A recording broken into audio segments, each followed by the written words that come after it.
रामकृष्ण हरी बाऊली. जय जय रामकृष्ण हरी.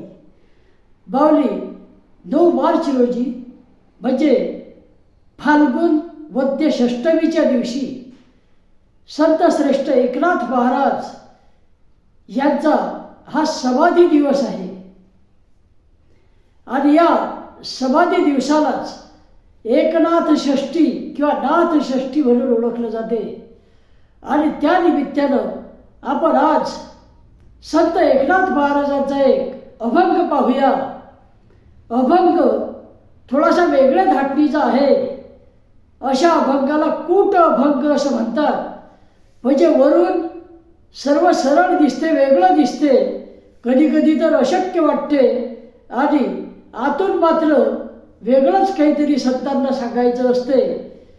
संत एकनाथ महाराजांनी एकनाथी भागवत हा त्याचा प्रसिद्ध ग्रंथ आहे. त्याचबरोबर संत एकनाथ महाराजांचे अनेक अभंग आहेत, गवळणी आहेत.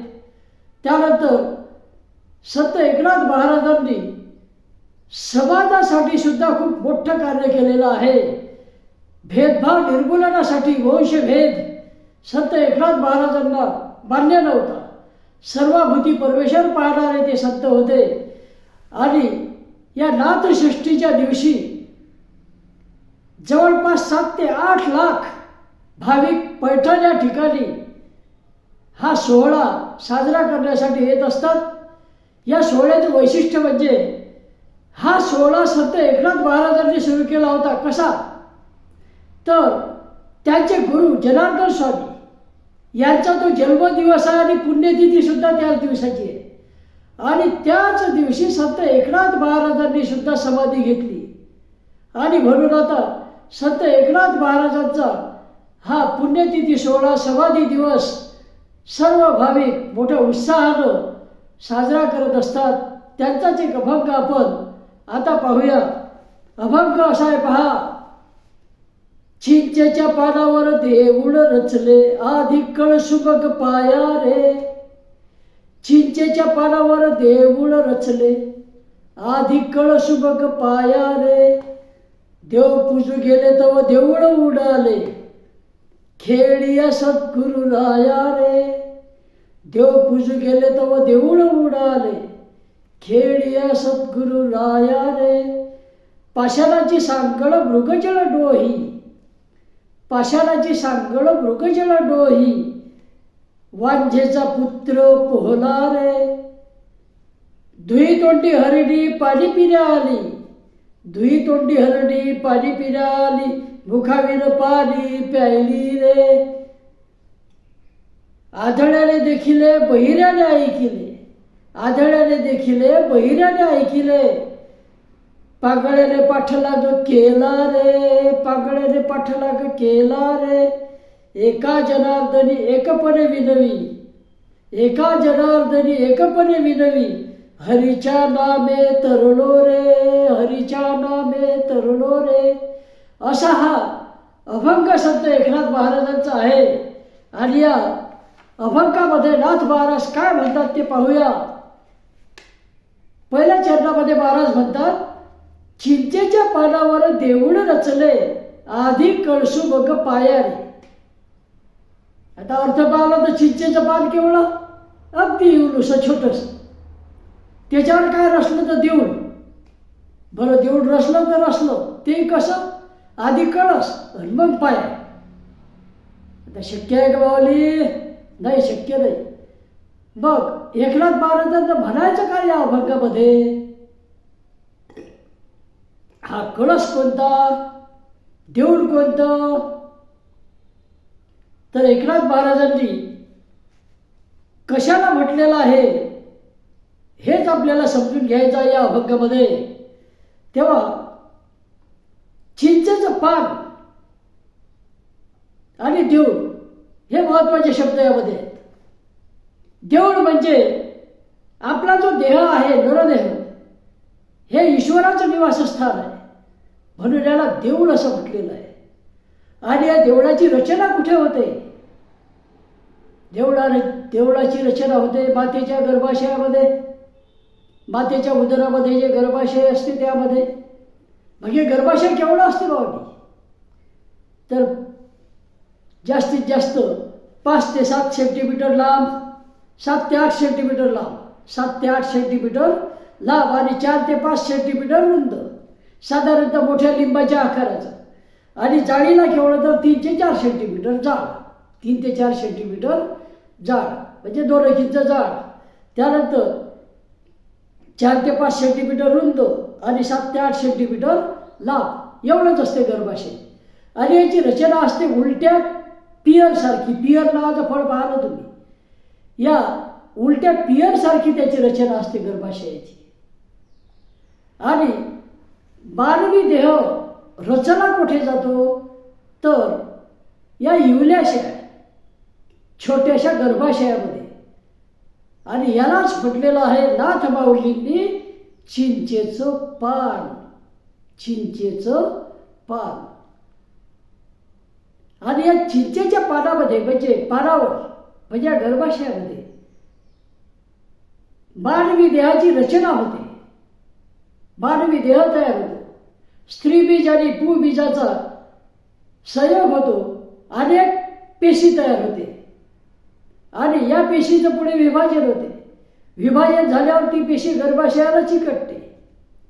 चिकटल्यानंतर नाळेच्या सहाय्याने त्यामध्ये अन्नद्रव्य घेतल्या जातात आणि अगदी 4-5व्या आठवड्यामध्येच हृदय आणि मेंदू सर्वात अगोदर तयार होतो अनेक पेशींच्या समूहामधून. काय तयार होतं? हृदय जे धडधडाला सुद्धा लागते अगदी 6व्या हप्त्यापासून, 6व्याच आठवड्यापासून म्हणजे 1.5-2 महिन्याचा हा छोटासा गर्भ असताना हृदयाची धडधडाला लागते, त्याचं कार्य सुरू करते ते. आणि मेंदूचा विकास व्हायला सुरुवात होतो, जो सर्वांचा हेड आहे. सर्व शरीरावर ज्याची सत्ता चालते तो मेंदू, म्हणून त्याला कळस म्हटलेला आहे. त्याचा विकास व्हायला सुरुवात होतो. मेंदूचा विकास हा जवळपास पूर्ण या उदरामध्येच होतो. मेंदूच्या पेशी न्यूरॉन्स ह्या जन्मतः जेवढ्या असतात तेवढ्याच राहतात, म्हणजे त्यांची संख्या आहे. मग वाढते काय तर त्यांची लांबी वाढते, त्यांच्या परस्परामधले कनेक्शन वाढतात, त्यांच्या जोडण्या वाढतात, ते जाळं तयार होते. परंतु पेशीची संख्या मात्र बदलत नाही, ती कायम राहते. म्हणजे मेंदूची वाढ जवळ पूर्ण झालेली असते, पूर्ण पेशी तयार झालेल्या असतात मेंदूच्या. आणि जसं वय वाढते तसं त्या उलट्या कमी होतात, वाढत नाही. म्हातारपणामध्ये बऱ्याच कमी झालेले असतात. परंतु होते काय, अनेक कनेक्शन नवीन तयार होतात आणि कनेक्शन नवीन तयार झाल्यामुळे प्रगल्भता मेंदूला येत राहते, नवीन माहिती येत राहते. जन्मताबरोबर ही कोरी चिप असते, कॉम्प्युटर असते की नाही, त्यामध्ये काहीच माहिती भरलेली नसेल तर कोरं असते ते. तसाच हा मेंदूसुद्धा कोरं असतो. मग त्याला काय कशाचं ज्ञान असते तर आईच्या उदरामध्ये त्या अंतर्गत अवयवांचे येणारे आवाज, त्यानंतर त्या गर्भजलाचा स्पर्श, हे ज्ञान त्याला असते. आणि बाहेरचे आवाजसुद्धा ते ऐकायला लागते काही दिवसानंतर, हे ज्ञान त्याला असते. त्याचा अर्थ मात्र समजत नाही. जे मेंदू पूर्ण वाढलेला असतो, जन्म होतो तेव्हा त्याच्या पेशी पूर्ण वाढलेल्या असतात. त्या मानानं इतर अवयव मात्र कमी विकसित असतात, त्यांची वाढ कमी झालेली असते. तुम्ही पहा, लहान मुलं पाहिले असतील तुम्ही, त्याला पाहायला गेल्यानंतर काय नजरेत भरते त्याचं तर डोकं. शरीराचं 25% वजन या डोक्यालाच व्यापलेलं असते. मोठं डोकं असते आणि हात पाय बाकीचं सर्व शरीर हे कमी वाढलेलं असते. आणि म्हणूनच माणसाचं मुले बरेच दिवसपर्यंत परावलंबी राहते. त्या डोक्याचं वजन ते सांभाळू शकत नाही, पायामध्ये ताकद आलेली नसते, उभं राहू शकत नाही लवकर. इतर प्राण्यांची पिल्लं लगेच उभी राहतात, हे मात्र उभं नाही राहू शकत. कारण याचा मेंदू हा इतर प्राण्यांच्या तुलनेनं मोठाच आहेच. म्हणजे त्याचबरोबर याचा जो जास्तीत जास्त विकास आहे, 100% विकास, ह्या पेशीची संख्या ही पूर्ण वाढ याची झालेली असते. कुठे? या उदरामध्ये झालेली असते, गर्भाशयामध्ये झालेली असते वावली. आणि म्हणूनच एकनाथ महाराज म्हणतात, आधी कळसू मग पायाने. कळस, मेंदू कळस आहे. सर्व इंद्रियावर नियंत्रण ठेवतो तो. सर्व इंद्रियावर, विचारावर, स्मरणशक्तीवर. मन जे म्हणतो आपण ते मन सुद्धा इथेच असते. भावना त्या सुद्धा यातच असतात. अवयवांच्या कार्यावर सुद्धा तो नियंत्रण ठेवतो. आणि म्हणून तो हेड आहे, कळस आहे असं संत एकनाथ महाराज म्हणतात. आणि म्हणून ते म्हणतात काय तर चिंचेच्या पाण्यावर देऊळ रचले, आधी कळसू मग पायाने. म्हणजे आधी कळसाची रचना, नंतर पाय. हे महाराजांना या ठिकाणी म्हणायचं आहे. म्हणजे देह म्हणजे मानवी देह जे देवाचं मंदिर आहे. तुम्ही अभंग ऐकला असेल, एक अत्रेचा आहे मला वाटते तो, देह देवाचे मंदिर. तेव्हा हे मंदिर, हे देऊळ याची रचना ही चिंचेच्या पानावर, म्हणजे अगदी लहानशा अशा गर्भाशयामध्ये होते. खूप छोटं असते त्या पानाला. आणि त्यामध्ये पूर्ण देह विकसित होतो. आणि जन्माला मूल येते तेव्हा 5-6 पौंडाचं असते. तेव्हा हे सर्व किमया कोण घडवून आणते तर ईश्वर घडवून आणतो. मेंदूची रचना पूर्ण गर्भाशयामध्ये होते. म्हणून आधी कळस. काही अवयव असे की जन्मानंतर वाढत असते. उदाहरणार्थ डोळ्याचा आकार, नेत्रगोल जो आहे याचा आकार जेवढाचा तेवढाच राहतो. म्हणून डोका आणि डोळे लहान मुलाच्या नजरेत भरतात, मोठे मोठे असतात ते. इतर शरीराच्या मानाने मोठे दिसतात. मग हळूहळू इतर अवयव जन्म झाल्यानंतर हे आलेले असतात, पूर्ण दिसतातही, परंतु त्यांच्यामध्ये ताकद आलेली नसते. त्यांची वाढ व्हायला सुरू होते. आणि मग हळूहळू त्यांच्यामध्ये शक्ती येते आणि ते वाढत वाढत जातात, मोठे होतात. तेव्हा असा हा संत एकनाथ महाराजांचा अभंग आहे. तेव्हा पुढे काय म्हणतात पाहूया महाराज. पुढे दुसऱ्या चरणामध्ये महाराज म्हणतात, देव पूजू गेले तेव्हा देऊळ उडाले, खेळिया सद्गुरू रायाने. या मंदिरामधल्या, देवळामधल्या देवाची पूजा करायला जेव्हा गेलो तेव्हा काय झालं, मंदिर उडून गेलं. आणि हा सर्व खेळ सद्गुरू राया लक्षात आला नाही. ही ईश्वराची लीला लक्षात आली नाही. आणि सद्गुरू मार्गदर्शक योग्य मिळाला नाही. आणि त्यामुळे देवाची पूजाच करता आली नाही. आता याचा नेमका अर्थ काय म्हणायचा महाराजांना, तर इथे म्हणायचं आहे की बालपण जे आहे हे बालपण खेळण्यामध्ये जाते. बालपण खेळण्यामध्ये, तरुणपणामध्ये काम धंदे व्यवसाय मुलं बाळा संसार सर्व मागं लागलेलं असते. तरुणपण त्यामध्ये निघून जाते, मध्यम वय त्यातच जाते. आणि मग जेव्हा लक्षात येते की अरे आपण स्वतःसाठी काहीच केलं नाही, आपलं मन अजूनही शांत नाही, त्यावेळेला मात्र हा नरदेह सोडून जाण्याची वेळ आलेली असते, ती जवळ आलेली असते. आणि हे जे देऊळ आहे हे उडून जाण्याची वेळ आलेली असते. हे उडून जाण्याची वेळ आलेली असते. आणि म्हणून महाराज म्हणतात की सद्गुरूचं मार्गदर्शन घ्या, संतांचं मार्गदर्शन घ्या. आणि काय करा तर हे मंदिर उडून जाण्याच्या अगोदर पूजनाला सुरुवात करा, आराधनेला सुरुवात करा. नाही तर असं होऊ नये की देव पूजा करायची आठवण आली, ईश्वर आपल्यामध्येच आहे, आपल्या देहामध्येच आहे, आणि आठवण मात्र खूप उशिरा आली. बालपण, तरुणपण, काम धंदे सर्व व्यवहार वगैरे त्यामध्ये राहिलो. आणि ज्या वेळेला हा दरदिवस उडून जाण्याची वेळ आली त्यावेळेला मात्र आपल्याला वाटते की आता देवपूजा करायची, नाही करू शकत. तर हे महाराजांना या ठिकाणी म्हणायचं आहे. आता पुढे काय म्हणतात पहा. पाषाणाची सांगड मृगजल डोही, पाषाणाची सांगड मृगजल डोही, वांझेचा पुत्र पोहणारे. पाषाण म्हणजे दगड. आता सांगड कशाची असते बावली, सांगड असते भोपळ्याची, वाळलेला भोपळा. हे भोपळे एका बाजूला 5-6, दुसऱ्या बाजूला 5-6 असे बांधलेले असतात, मध्ये दोरी असते. आणि त्याच्यावर बसून किंवा आडवं होऊन आपण सहजपणे पैल तीर गाठू शकतो, पैल तीरावर जाऊ शकतो, पाण्यावर तरंगू शकतो. ती सांगड. आता दगडाची सांगड केली. कशाची? दगडाची. दगडाची सांगड केली. पोहता येईल का? पोहता येणार नाही, कारण दगड जवळ आहे, पाण्यावर नाही तरंगत, ती बुडणारच आहे. परंतु हे पाणी कसं आहे? मृगजळ आहे. दगडाची सांगड केली आणि ती मृगजळामध्ये पोहण्यासाठी सांगड केली. आणि यामध्ये कोण पोहलं? तर वांजेचा पुत्र. आता वाज, वाज म्हणजे कोण? तर ज्या स्त्रीला भूल होऊच शकत नाही, ज्या स्त्रीनं लग्न केलं नाही ती वाज नाही आहे, हे लक्षात घ्या. तिला भूल होऊ शकते, परंतु काही निसर्ग नियमामुळे काही स्त्रियांना अपत्यप्राप्ती नाही होतच नाही, शक्यच नसते. आणि हा त्यांचा दोष नसतो. म्हणून वाज पण हे जे आहे ईश्वरानं दिलेली ती देणगी समजून घेतलं तर दुःख कमी होते.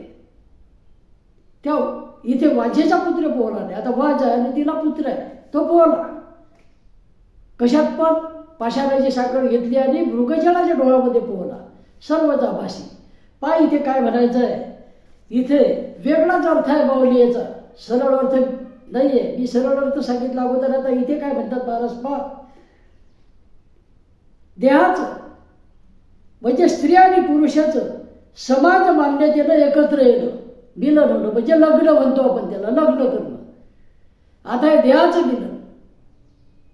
आणि देहात पंचमहाभूतांनी बनलेला जड देह आहे, स्थूल आहे, आणि म्हणून त्याला पाषाणाचं म्हटलं. पाषाणाची सांगड. हे दोन पाषाण एकत्र आले. दोन पाषाण एकत्र आले की मग काय होतो? खऱ्या अर्थानं संसार सुरू होतो. खऱ्या अर्थानं संसार सुरू होतो. आणि संसार काय आहे? ते मृगजळाप्रमाणे आहे. मृगजळ उन्हाळ्यामध्ये पाहतो आपण, दूरवर पाहिलं काय दिसते? पाण्याचा भास होतो. असं वाटते पाणीच आहे का? परंतु पाणी वगैरे काही नसते. आणि याला मृगजळ का म्हणतात? तर जंगलामधलं पाणी कमी झालेलं असते. हरणं मोठ्या प्रमाणावर जंगलामध्ये आहेत, त्यांना तहान लागते, आणि त्यांना हे मृगजळ हेच लक्ष देत नाही. ते धावत सुटतात त्या मृगजळाच्या दिशेनं. आणि जसजसं ते पुढे जातील तसतसं मृगजळ पुढे जात राहते. म्हणून त्याला मृगजळ म्हटलेलं. आभासी पाणी. खरोखरचं पाणी आहे का? नाही, आभासी पाणी आहे मृगजळ. आणि संसार सुद्धा कसा आहे? तर या मृगजळाप्रमाणे आभासी आहे, सुखदुःखानं भरलेला आहे. अहो बाहुली, पुढच्या क्षणाची सुद्धा शक्यता नसते. पुढचा क्षण आपल्यासाठी काय वाढून घेऊन आलेला आहे माहीत नसते. मी आता यूट्यूबवर तुमच्याशी बोलतोय, याच क्षणाला समजा काही झालं, मला माहीत आहे का? नाही, कोणताच भरोसा नाही. परंतु आपण जगतोच की नाही? कशावर जगतो? आशेवर जगतो. आशेवर. दुसऱ्या क्षणाचा भरोसा नसतो तरी सुद्धा आशेवर जगत असतो. आशा सोडायची नसते बाहुली. तेव्हा आता इथे मृगजळ रूपी संसारामध्ये, आभासी संसारामध्ये सुखही आभासीच. आता सुख आभासी आहे तसं दुःख सुद्धा आभासी. आणि परमनंट काहीच नाही. Nothing is permanent. Only change is the permanent. बदल हा फक्त कायमस्वरूपी असतो. बदल होतच राहतो. प्रत्येक क्षणाक्षणाला सृष्टीमध्ये आपल्यामध्ये बदल होत असतो. आणि बदल हा कायमस्वरूपी आहे. आणि बदल स्वीकारणे आवश्यक आहे प्रत्येक बाबतीमध्ये. तेव्हा या मृगजळ रूपी डोहामध्ये कोण पोहते? तर अहंकार रूपी हा जो वांजेचा पोर भटलेला आहे त्या कोणता आहे? अहंकार आहे. अहंकार हा अहंकार पोहून जातो. आता याला वांजेचा पोर का भटलं? कारण याला बाय नाही, बाय नाही ना, बाप नाही. आणि म्हणून त्याला अहंकाराला वांजेचा पोर भटलेला आहे. तो असतोच अहंकार. मी हे केलं, मी, हा जो मी आहे तो अहंकार. मी, कुठेही मी. आणि हा अहंकारच हे सर्व करायला भाग पाडत असतो. तेव्हा अहंकार खोटा आहे आणि म्हणून त्याला वांझेचा पोर असं म्हटलेलं आहे. आता मृगजळही खोटं, अहंकारही खोटा. म्हणजे इथे एक तत्व आपल्याला माहित आहे, ब्रह्म सत्यम जगत मिथ्यम. ब्रह्म सत्य आहे, इतर सर्व मिथ्या आहे, आभासी आहे. याबद्दल मी बोललो सुद्धा होतो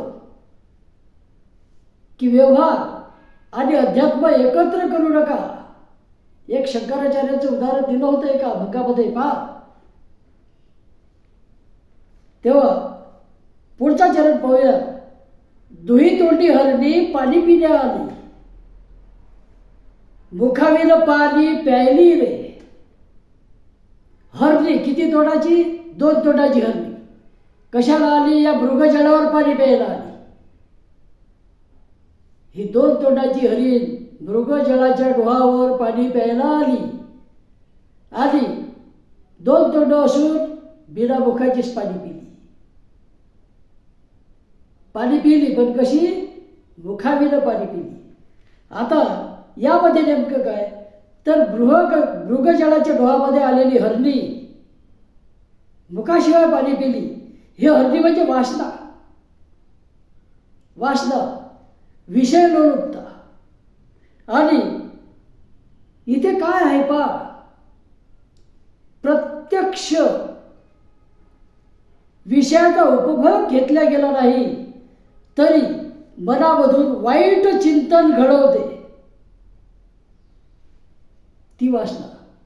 प्रत्यक्ष उपयोग जरी घेतला नाही तरी सुद्धा मनामध्ये वाईट विचार येतात. वाईट विचार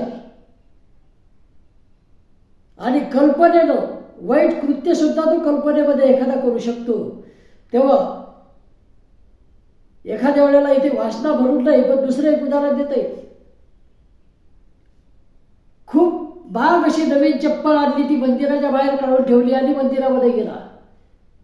मंदिरात दर्शनात लक्ष लागत नाही, लक्ष सर्व तिकडे असते. चप्पल कोणी देईल काय सांगा, दर्शन होईल का व्यवस्थित? तसा एखादा भजनामध्ये असतो, परंतु मन मात्र सर्व गाव फिरून येते. मन काय करते? सर्व गाव फिरून येते. मन त्यामध्ये नसते, वाईट विचारात गुंतलेलं असते कधी कधी. म्हणून मनावर नियंत्रण असणं आवश्यक आहे माऊली. मनावर नियंत्रण आवश्यक आहे, नाहीतर मन तुम्हाला कुठेच जागेवर ठेवत नाही. प्रत्यक्ष नाही तर अप्रत्यक्षरित्या अनेक वाईट कर्म ते तुमच्याकडून करून घेऊ शकते. भलतीकडेच भरकटते. पुढे एकनाथ महाराज म्हणतात, आंधळ्याने देखिले बहिऱ्याने ऐकिले, पागळ्याने पाठलाग केला रे. पाहिलं कोण? आंधळ्यानं पाहिलं, बहिऱ्यानं ऐकलं आणि पाठलाग कोण केला? ज्याचे पाय बिघडलेले आहेत, कामातून गेलेले आहेत, त्यानं पाठलाग केला, तो मागा लागला. आता आंधळा पाहू शकत नाही, बहिरा ऐकू शकत नाही, आणि ज्याचे दोन्ही पाय कामातून गेले तो पाठलागही करू शकत नाही. परंतु इथे म्हटलं असं, मग हे नेमकं काय आहे? आंधळा कोण? तर ज्याला विशिष्ट गोष्टीचं ज्ञान नाही तो त्या बाबतीत आंधळा. एक साधं उदाहरण देतो माऊली. तुम्ही एखाद्या वेळेला आपल्या विचारामध्ये गुंग असता, रस्त्यावर बसलेले असता, तुमची नजर रस्त्यावर असते, सरळ पाहत असता तुम्ही, परंतु डोक्यामध्ये मात्र दुसराच गुंता तुमच्या झालेला असतो, वेगळाच प्रॉब्लेम तुम्ही सोडवत असता. समोर कोण आलं कोण गेलं तुम्हाला जर विचारलं तर सांगू शकत नाही. डोळे असून डोळ्यात दिसलं का? नाही दिसलं. कारण तिकडे लक्ष नाही.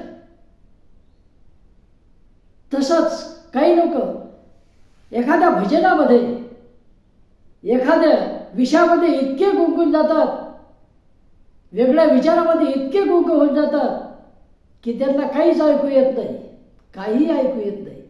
म्हणून ज्ञानदेव महाराज म्हणतात, अवधान ऐकले दिजे. अवधान पाहिजे. अवधान जर नसलं तर ऐकू येत नाही. म्हणजे ऐकू येणारालाही ऐकू येत नाही, वैराचा प्रश्नच नाही, म्हणजे वैरच असतो आपण तिथे. बघ, आंधळ्यानं ऐकलं म्हणजे जे ज्ञान नाही, आता आंधळ्याने पाहिले म्हणजे ज्या विषयाचं ज्ञान नाही त्याचं ज्ञान मिळवण्याला पण त्या दृष्टीनं ते पाहू शकतो. जसं अर्जुनाला भगवान श्रीकृष्णानं विश्वरूपाचं दर्शन दिलं, परंतु विश्वरूप पाहता बरोबर अर्जुन बेहोश झाला. त्याला ते पाहता आलं नाही, त्याचे डोळे दिपले आणि बंद झाले. त्या बाबतीत आंधळा झाला की नाही? मग काय केलं? भगवंत त्याला काय करतात? दिव्य दृष्टी देतात, ज्ञान देतात, आणि मग कुठे तो त्या बाबतीत आंधळा असूनही ज्ञानामुळे भगवंताचं विश्वरूपाचं दर्शन घेऊ शकतो, विश्वरूप पाहू शकतो. भगवद्गीतेच्या 11व्या अध्यायामध्ये विश्वरूपाचं वर्णन आहे. तुम्ही जर वाचलं असेल तर पाहू शकता. तेव्हा असं आहे. तसंच बैऱ्याने ऐकले. आता सर्व अवयवांचा कान करून पूर्ण अवधान जर दिलं तर एखादी गोष्ट आपल्याला आत्मसात करता येते. आपण ती आत्मसात करू शकतो, ग्रहण करू शकतो.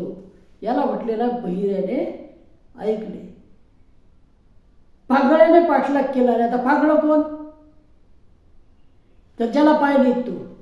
मग पागळा असून पाठलाग करतो ते कोण आहे? तर मन. मनाला पाय आहेत का? नाही, पाय नाहीत, पण त्याला पाहिजे त्या विषयाच्या पाहिजे तेवढ्या वेगानं पाठलाग करू शकतो. आत्ता इथे कीर्तनात बसलेला असतो एखादा, आणि दुसऱ्याच क्षणाला अकोल्यामध्ये माझी मुलगी काय करत असेल, माझा भाऊ तिकडे मुंबईला आहे, तो काय करून राहिला असेल, तर अकोलाही जाऊन येतो, मुंबईलाही जाऊन येतो. त्याच्या घरातही डोकवून येते आपलं मन. इतकं जबर पाठलाग करू शकते आणि प्रचंड वेगाने ते जाते. पाय आहेत का? पाय नाहीत माऊली, तरी जाऊ शकते. हे पागळ्याने पाठलाग केला रे मन. तेव्हा हे संत एकनाथ महाराजांना म्हणायचं आहे की ते पागळा म्हणजे पाय कामातून गेलेला. आता पाय कामातून गेला तरी पाठलाग करतो, म्हणजे मन असं आहे की त्याला पाय नसूनही प्रचंड वेगाने ते कुठेही कधीही कोणत्याही क्षणाला जाऊ शकते. ते पाठलाग करू शकते, कोणाचाही पाठलाग सुद्धा करू शकते. त्याला ताब्यात ठेवणं खूप कठीण आहे, मनावर नियंत्रण ठेवणं खूप कठीण आहे भावनी. तेव्हा जर सद्गुरूची कृपा झाली, योग्य मार्गदर्शक मिळाला, तर ज्याला काही ज्ञान नाही म्हणजे आंधळा व्यक्ती सुद्धा पाहू शकतो ज्ञानचक्षुंनी, आणि बहिरा सुद्धा पूर्ण अवयवाचे कान करून ते ऐकू शकतो, ज्ञान ग्रहण करू शकतो. म्हणजे स्पर्श ज्ञान खानाखुणांमधून तो समजून घेऊ शकतो. आणि मन जर जागेवर ठेवलं, ते जर थोडंसं ताब्यात आलं तरी सुद्धा आपण ईश्वर भक्तीकडे लागू शकतो. हे महाराजांना या ठिकाणी म्हणायचं आहे, संत एकनाथ महाराजांना. पुढे महाराज म्हणतात शेवटच्या शब्दामध्ये, एका जनार्दनी एकपणे विनवी, हरीच्या नामे तरलो रे, हरीच्या नामे तरलो रे. एकनाथ महाराज आपल्या गुरूंना स्मरून, म्हणजे जनार्दन स्वामींना स्मरून, त्याच्या प्रत्येक अभंगामध्ये जो शिक्का आहे म्हणून आपण नावाचा, तो कोणता? एका जनार्दनी. जनार्दन स्वामी एकनाथ महाराजांचे गुरु आहे. एका म्हणजे एकनाथ महाराजांची. तेव्हा एका जनार्दनी एकपणे विनवी, हरीच्या नामे तरुणले. एकनाथ महाराज म्हणतात, मी मात्र या संसाररूपी भवसागरातून हरिनामामुळे, संतांच्या कृपेमुळे तरलेलो आहे. या सर्वांमधून मी तरलेलो आहे. या मधूनाला मला आता बाहेरचं दिसू शकते, कारण मला गुरु मार्गदर्शक योग्य लाभलेले आहेत, संतांची संगती मला लाभलेली आहे. असा हा संत एकनाथ महाराजांचा एक गूढ कूट असा अभंग होता, जो माझ्या परीनं जसा जमेल तसा सांगण्याचा प्रयत्न केला. शक्यता आहे यामध्ये अजूनही काही सांगता येईल, परंतु इथे यापेक्षा जास्त विस्तारही मी करू शकत नाही. त्याचप्रमाणे सांगत असताना काही चुका झाल्या असतील, काही जास्तीचं बोललो असेल तर मायबाप हो, मला आपण माफ कराल अशी आपल्या चरणी विनंती करतो. आणि माझं चॅनल जर सबस्क्राईब केलं नसेल तर कृपया आपण ते सबस्क्राईब करावं ही सुद्धा विनंती करतो. परत एकदा संत एकनाथांचा हा सुंदर असा अभंग ऐकूया. चिंचेच्या पानावर देऊळ रचले आधी कळसुबग पाया रे. देव पूजू गेले तर देऊळ उडाले खेळिया सद्गुरु राया रे. पाषाणाची सांगड मृगजळ डोही वांझेचा पुत्र पोहला रे. दुई तोंडी हरणी पाणी पिण्या आली मुखाविन पाणी प्याली रे.